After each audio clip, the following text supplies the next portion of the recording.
If you tie your arm to your body, leave it there long enough, you'll never use it again. It's over for the arm. Now, it may not be over, but it's over for the arm. The only way to keep the use of this arm is what? Keep using it. If you quit, you lose automatically. They don't bring it up for a vote. You lose automatically when you quit. Now, the same thing that goes for your arm goes for your brain, mentality. The same thing goes for all the human virtues. Ambition, unused, declines. Strong feelings, unused, diminish. It doesn't grow, it diminishes. Faith, unused, decreases. It's a law. Vitality, unused, diminishes. Energy, unused, decreases. The guy says, well, I'm going to save up my energy. You can't do that. That's like trying to save today, put it on the end of the year. See, you can't do that. They'll come take you away. If you don't use today, what? It's lost. The guy says, well, I'll work twice as hard tomorrow to make up for it. See, that's foolish. You could have done that anyway. Today unused is lost. A talent unused is lost. An ability unused is lost. So here's one of the key expressions of the evening. Take a new inventory of yourself. Starting tomorrow, new project. Take a new inventory. And make sure that all of your talent and ability and mentality and ingenuity and vitality and strong feelings, faith, courage, make sure that all you've got's being used. Otherwise, you lose. Now, one of the best illustrations of the law of use is a Bible story called the Parable of the Talents. The Talents story. Interesting story if you haven't read it in a while. Just review it. It's a good story. An ancient story. It says there was a master with 3 servants. He got them together one day and he said to the 3, I've got these talents. And in those ancient days, a talent was a measure of gold. And he said to the 3 servants, take these talents and see what you can do with them while I'm gone. He said, I'm taking a journey and I'll be gone for a while. When I come back, we'll get together, go over the book, see how you did. He said, here's 5 of these talents for you. 5. Here's 2 of them for you. 2. And here's 1 for you. 1. The master said, take those talents, see what you can do with them. When I come back, we'll get together, we'll go over it all. The servant said, okay. Master takes off. According to the ancient story, the master comes back from his trip. When he gets back, he gets the 3 servants together, and as he said he would, he asks, how did it go with those talents? You were 5. What happened? That servant said, well, I took the 5 talents you gave me, and I put them to work. A little shaky at first, but he said things finally got rolling, and he said, I poured it on. And he said, my talents grew to 7, 8, 9, 10. He said, I doubled my talents from 5 to 10. Books will show. Master said, one heck of a job. Or something like that. He said, I gave you 2 talents. What happened? That servant said, about the same thing happened to me. I put those 2 talents to work, poured it on. They grew to 3 and then to 4. He said, I doubled my talents from 2 to 4. Books will show. Master said, well done. He said, I gave you 1 talent. What happened? That servant said, well, I took the talents you gave me, and I carefully wrapped it, and I dug a hole and buried it. And camouflaged it, I suppose, right, so nobody would steal it. And he said, fortunately, nobody got it. And he said, I knew you were going to be here today, so I dug it up. Here it is, safely wrapped. I did not lose it while you were gone. According to the ancient story, the master said, take that talent away from him and give it to the man that's got 10. Now you might say, well, I don't like that arrangement. The poor guy's only got 1 talent. He's already got 10. It ought to be more even. Remember, I didn't ask you to like it.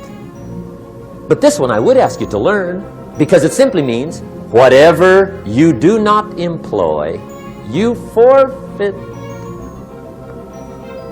It's a law. So learn well the law of use. Now here's the second one, and we're going to take our break.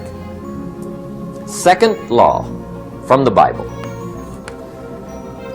This one we've heard since we were small, I'm sure. It's called the law of sowing and reaping. In fact, we've probably heard it so often we could quote it. It says, whatever you sow, what? You shall reap. Fairly blunt, hopefully clear. Here's my first suggestion on the law of sowing and reaping. Don't try to beat it. You might as well try sitting on the sun in the morning. Keep it from coming up. You'll have better luck. Whatever you sow, you reap.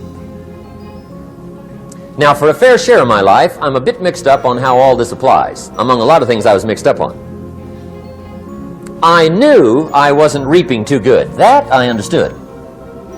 My problem was I was confused about what was causing it. Remember me with the funny list? I thought those are the reasons why it isn't working out well. And then Mr. Schoaf gave me the clue that helped me figure it all out. He said, Mr. Rohn, I have another answer for you. There's another way to quote this law that'll show you where the problem is so you can go to work on it right away. All you need to know is where the problem is, then you can go to work on it. So he quoted me the law another way, and I found out what my problem was. Here's the way you quote the law. Whatever you reap is what you've sown. Now I knew what my problem was. Whatever you reap is what you've sown. If you don't like the crop, who do you look up? Answer, whoever planted it. And where do you find who planted your crop? Answer, in the mirror. What I finally learned to do come fall was to go to the mirror. That's where you go. And if necessary, you say, a few skinny carrots? I got to be unimpressed.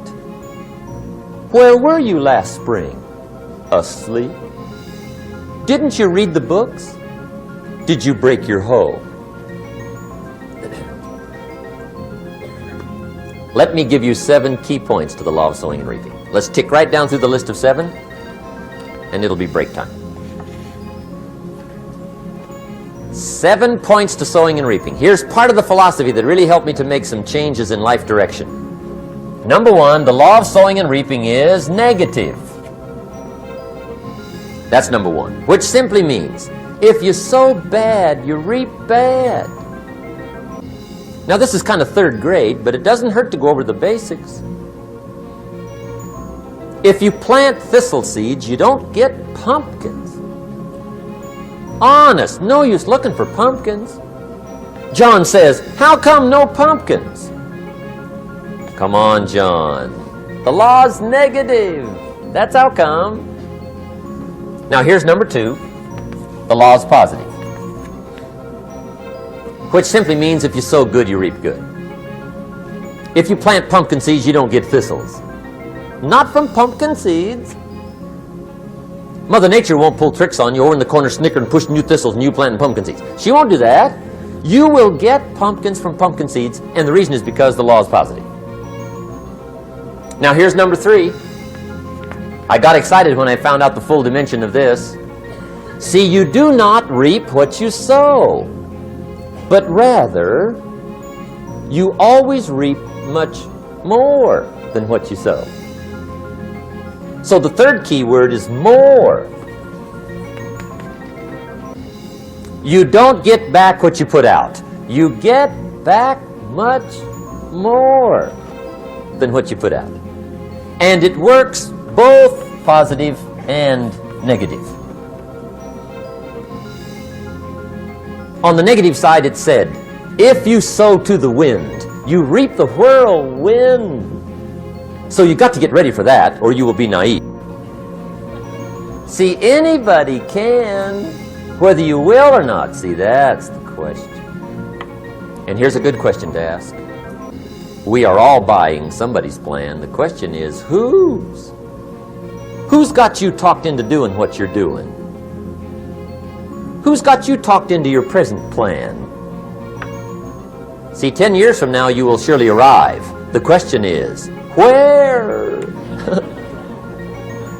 But see, anybody, if you want to, can go searching for a good plan, pick it, and start working it. And sure enough, as the time passes, as it surely will 5 years from now, 10 years from now,